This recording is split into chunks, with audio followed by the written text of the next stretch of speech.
Dalam kehidupan sehari-hari tentunya kita pasti pernah menemui masalah, entah itu sama teman, keluarga maupun pacar. Dalam video kali ini kita akan belajar tentang prinsip stoikisme agar kita tetap mempunyai ketenangan dalam menghadapi berbagai masalah. Yuk simak videonya baik-baik. Orang yang tidak mampu menguasai emosinya akan menjadi budak dari mereka yang memancingnya. Epictetus. Dalam kehidupan ini kita seringkali berhadapan dengan orang yang sifatnya tidak mendukung, bahkan merugikan. Mereka bisa hadir dalam bentuk teman yang iri hati, kolega yang manipulatif, atau anggota keluarga yang selalu membawa drama. Meskipun kehadiran mereka tidak bisa dihindari, cara kita merespons sepenuhnya ada di tangan kita. Filosofi Stoik memberikan panduan yang kuat. Fokuslah pada hal-hal yang bisa Anda kendalikan dan lepaskan yang tidak. Orang toksik adalah ujian, bukan hukuman, untuk mengasah kemampuan kita dalam menjaga ketenangan dan martabat. Dalam video ini menawarkan 7 cara stoik untuk menghadapi orang toksik, lengkap dengan refleksi mendalam, pengalaman pribadi, dan inspirasi yang mendorong Anda menjadi versi terbaik dari diri Anda sendiri. Sudah siap? Mari kita mulai.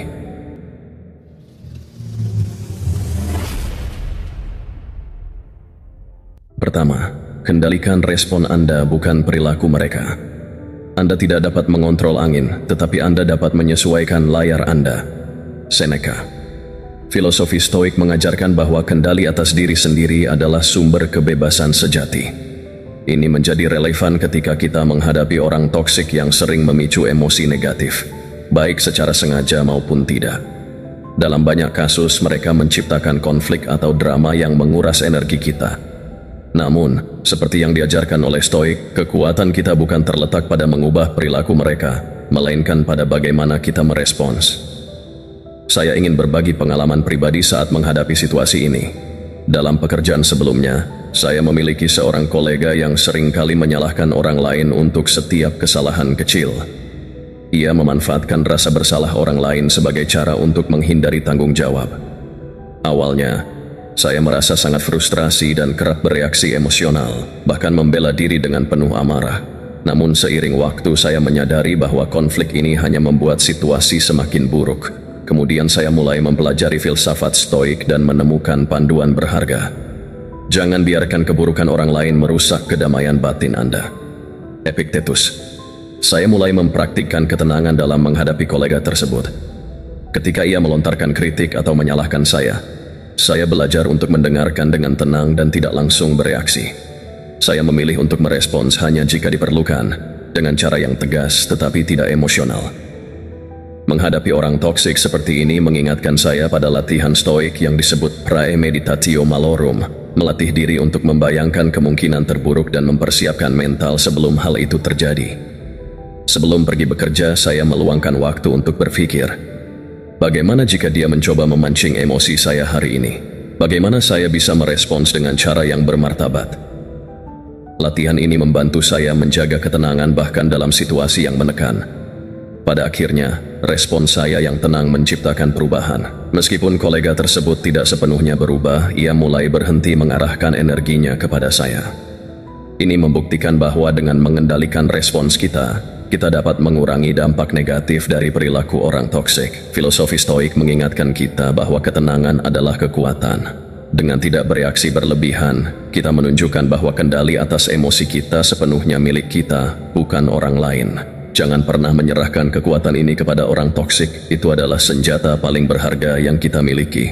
Kedua, fokus pada hal-hal yang dapat Anda kontrol. Jangan menyibukkan diri dengan hal-hal yang tidak berguna bagi jiwa. Marcus Aurelius.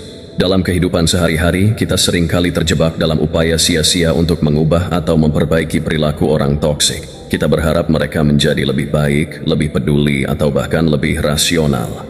Namun, seperti yang diajarkan filsafat Stoik, energi kita harus diarahkan pada apa yang benar-benar bisa kita kendalikan, pikiran, tindakan, dan reaksi kita sendiri. Saya ingin berbagi cerita pribadi terkait hal ini.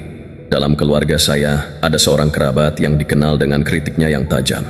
Setiap kali kami berkumpul, ia selalu menemukan cara untuk mengomentari kehidupan orang lain, termasuk keputusan saya dalam karier dan gaya hidup. Awalnya saya merasa perlu untuk membela diri atau bahkan mengoreksi pandangannya. Namun setiap upaya itu hanya memperburuk situasi. Kritiknya semakin pedas dan saya merasa semakin tertekan. Saat itu, saya mulai mempraktikkan prinsip stoik.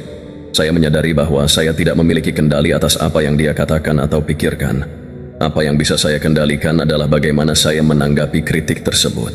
Marcus Aurelius pernah menulis, "Jika seseorang menyakitimu, itu karena kamu membiarkan dirimu merasa tersakiti."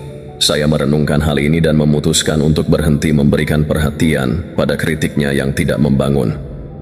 Alih-alih mencoba membuktikan bahwa dia salah, saya memilih untuk mendengarkan dengan tenang dan hanya menjawab jika diperlukan.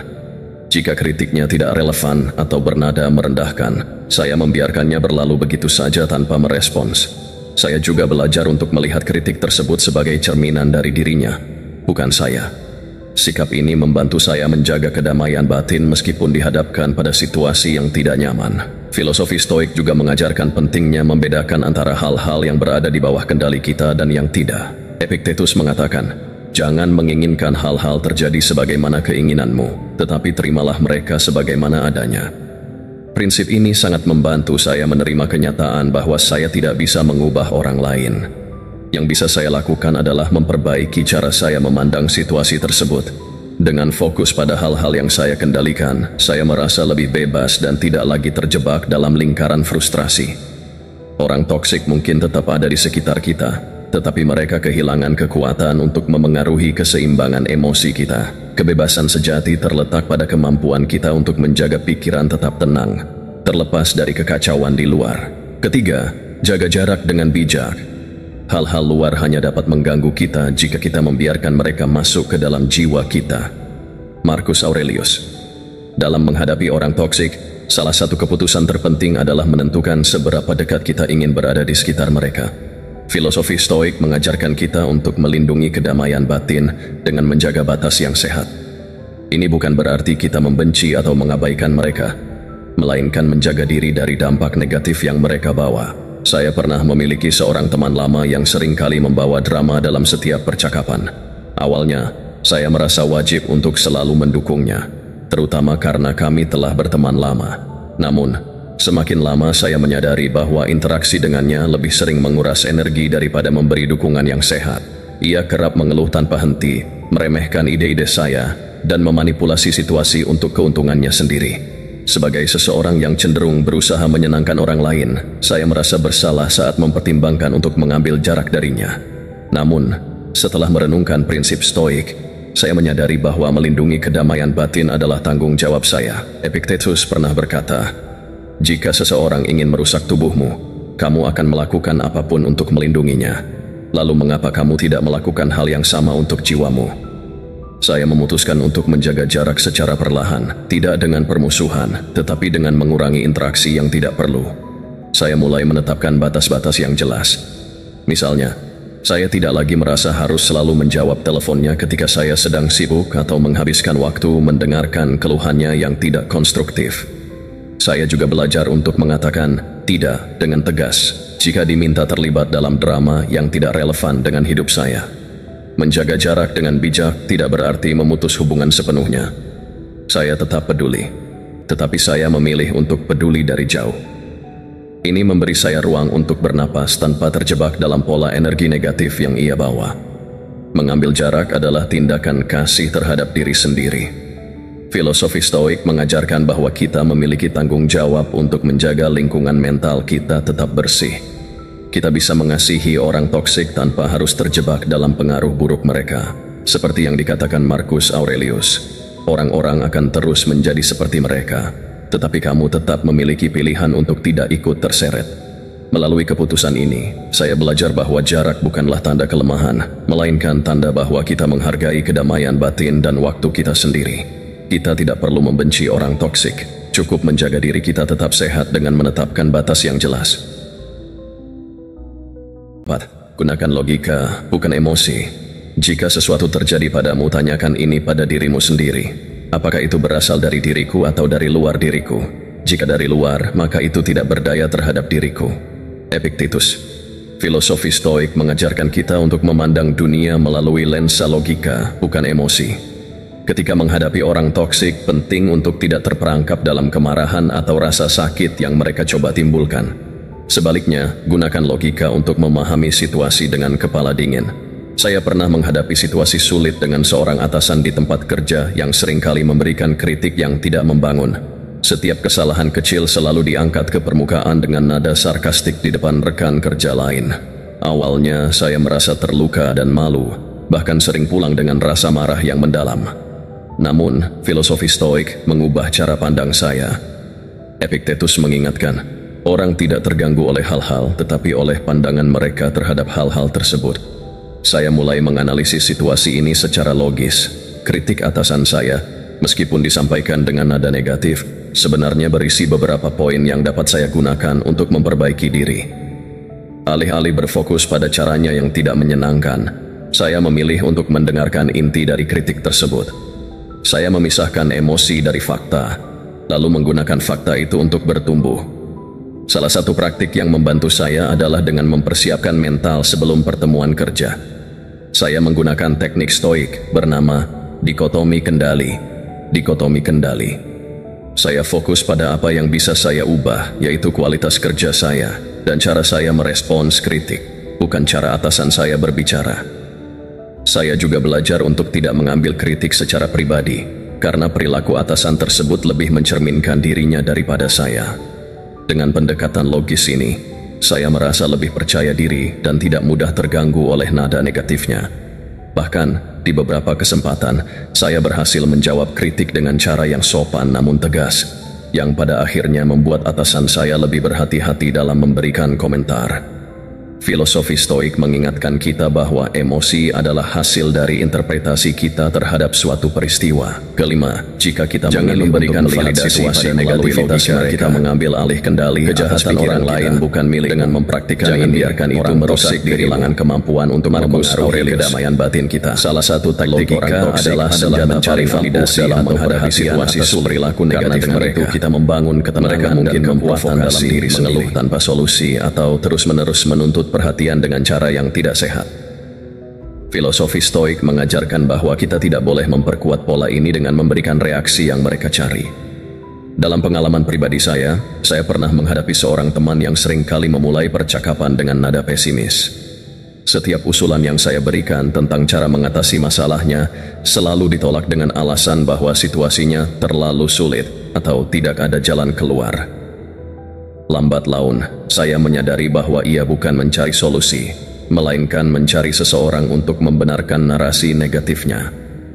Awalnya, saya merasa berkewajiban untuk terus mendukungnya, bahkan ketika percakapan itu menguras energi saya.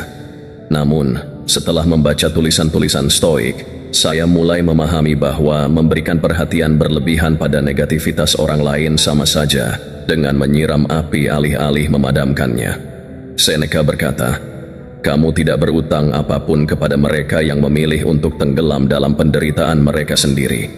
Dengan pemahaman ini, saya mengubah pendekatan saya.